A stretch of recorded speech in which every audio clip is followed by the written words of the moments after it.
You're 100% right, Dr. Burns. Thank you. Thank you. And I'm realizing the thing that I really want to be able to do is like... ¿Qué tipo de decisión tomará el director para contarnos que este conflicto está resuelto?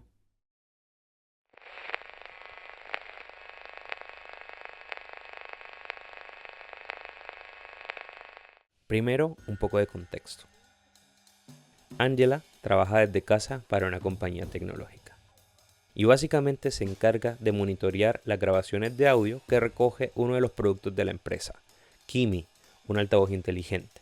Todo esto para mejorar el algoritmo de búsqueda de este asistente personal y poder ofrecer una mejor experiencia de usuario. Una noche, Angela recibe una grabación que parece capturar una agresión sexual violenta. Al día siguiente, mientras trabaja, su psicóloga la llama y le dice: aunque su psicóloga insista que tengan la sesión, Angela no se puede sacar de la cabeza eso que escuchó. Es decir, Angela no está para terapia. Una película debe defenderse por sí misma. No hace falta de que el director o la directora vengan a aclarar algo que no funcionó dentro de una escena o dentro de la película. Pero hoy vamos a romper esa regla. Bueno, algo así. Steven Soderbergh dijo que lo más difícil en el mundo es ser bueno y claro. Y esa es la tarea de las personas que se encargan de contar historias. Cuando esta tarea se cumple, lo de ser bueno y claro, quizás pueda traducirse en eficiencia. El camino para llegar a ser eficiente está lleno de decisiones cada 2x3. Desde saber cómo se va a quedar una botella de kombucha, decidir con el departamento de vestuario si un personaje que solo aparece 2 minutos lleva gorra o no y las implicaciones para ello, o llegar a un acuerdo con la directora de fotografía para saber cómo se va a filmar o iluminar el clímax de la película. Pero la eficiencia de Soderbergh viene de haber tomado muchísimas decisiones atrás. Y no hablo de la puesta en escena.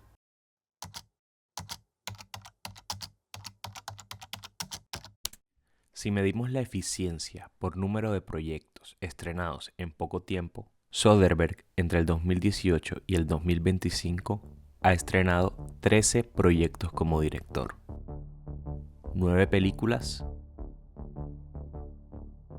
2 series limitadas, una serie web y un cortometraje. Estos son alrededor de 1.86 proyectos por año. Obviamente cada proyecto es distinto y seguro el desarrollo de alguno de estos proyectos viene de atrás. Pero el haber podido financiar, rodar y estrenar esta cantidad de proyectos en tan corto tiempo habla de su prestigio como director. Puede ser casualidad, suerte, eficiencia o más bien persistencia. Pero el hecho de que Black Bag y Presence estén ahora en el 2025 en salas de cine es algo que no todo el mundo puede decir. Lo verdaderamente impresionante es que cuando el mundo se detuvo, en el 2020, Steven Soderbergh pudo rodar 2 proyectos, Kimi y No Sudden Move. Por esto, muchos llaman a Steven Soderbergh uno de los directores más eficientes durante la pandemia. Pero ¿por qué tanto estreno en tan poco tiempo? Empecemos por el guión. One of the reasons that I've been able to work at that rate is the internal philosophical debate that a lot of young filmmakers have to engage in about whether they are writer-directors or whether they are directors. I decided that I was not a writer-director, that I had written, but that I was not a writer.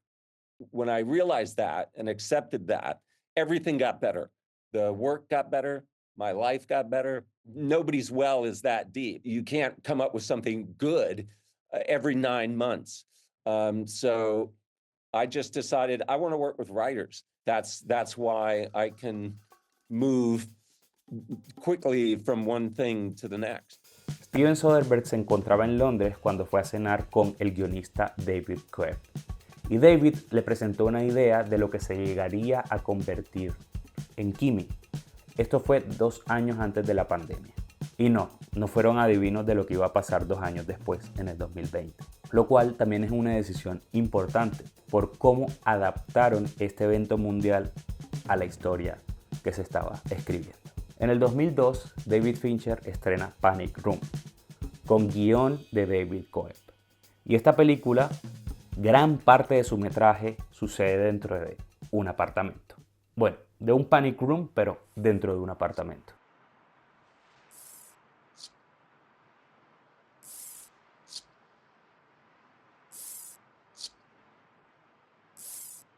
Una película que trata acerca de alguien que escucha o ve algo que no debería haber escuchado. Te puede recordar mucho a películas como Blowout de Brian De Palma,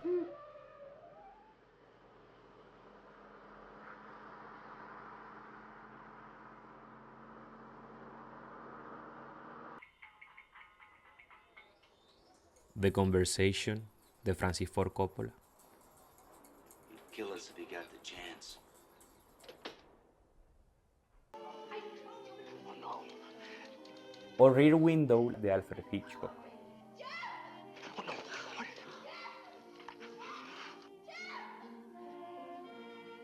Please. Estas 3 películas y Panic Room las tenían en mente mientras escribían la historia.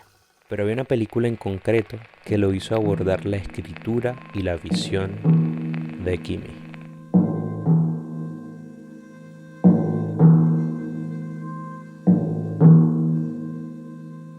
We were also thinking about films like Repulsion, that again is incredibly restricted in terms of its physical footprint. She's either in her apartment, she's in her apartment most of the movie, walks to work, then she's at work, that's it.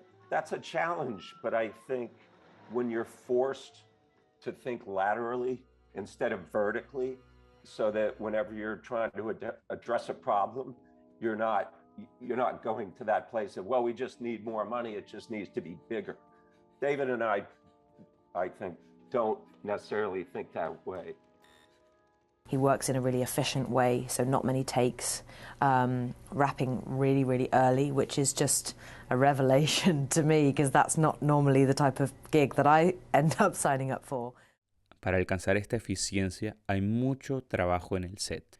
Y es que Soderbergh no solo ha sido director, sino que también durante casi toda su filmografía, él mismo ha sido director de fotografía, operador de cámara y también el editor.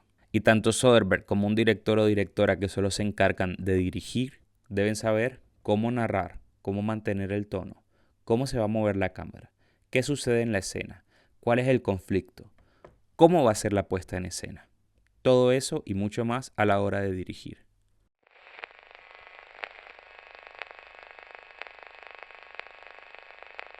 Y es frustrante cuando entra el bloqueo. Por eso Soderbergh, en su prestigio, hace algo interesante. Lo que ahorra en tiempo y dinero con el bajo número de tomas por plano, lo suele compensar cuando es el caso, suspendiendo medio día de rodaje mientras soluciona cómo narrar la escena. The sequence itself was so large and my frustration or inability to figure it out so significant, I sent everybody home because I didn't want to sit there and waste everybody's time when I just said, I don't have this. Like, I don't have this at all. And I figured it out that night. And then by noon the next day, we had done 2 days of work. My desire to work fast is the result, I hope, of stripping away everything that doesn't matter. Todo eso para lograr esto. La eficiencia en términos de puesta en escena está aquí en Kimi. Soderbergh es capaz de traducir el estado de ánimo de su personaje a través del medio. Para eso miren esta escena alrededor del minuto 7 de la película, una de mis escenas favoritas, donde Soderbergh, a través del lenguaje cinematográfico, nos muestra la agorafobia y ansiedad que sufre la protagonista.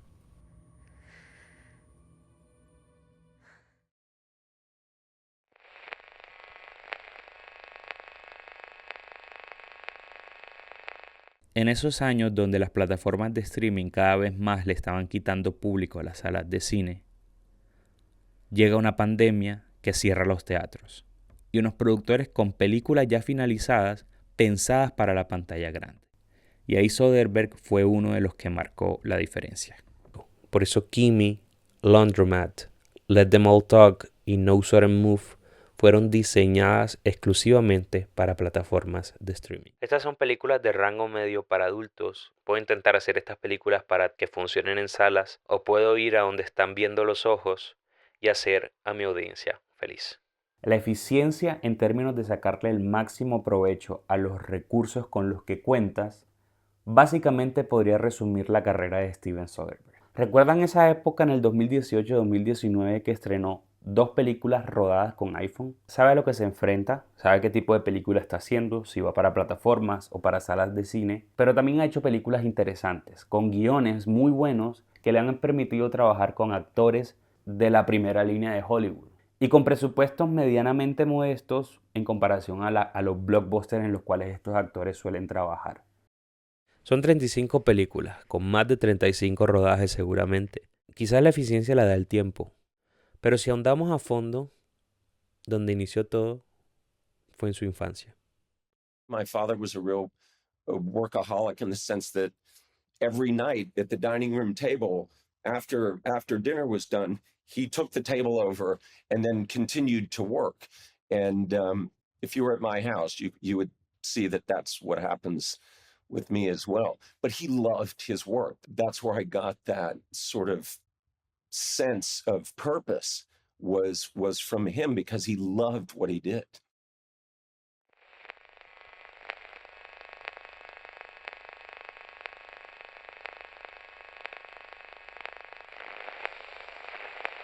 Ahora veamos las 2 decisiones que toma Steven Soderbergh, el director, para contarnos que el conflicto de la llamada está resuelto. Primero, entra la música.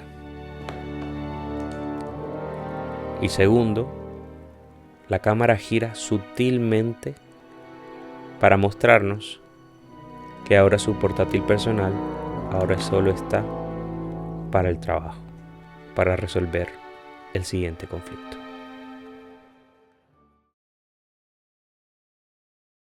Muchas gracias por llegar hasta aquí. Si te gustó este video, por favor dale like, suscríbete si aún no lo has hecho para que no te pierdas este tipo de contenido. Si tienes alguna película preferida de Soderbergh, por favor házmelo saber en los comentarios. Nos vemos en un próximo video.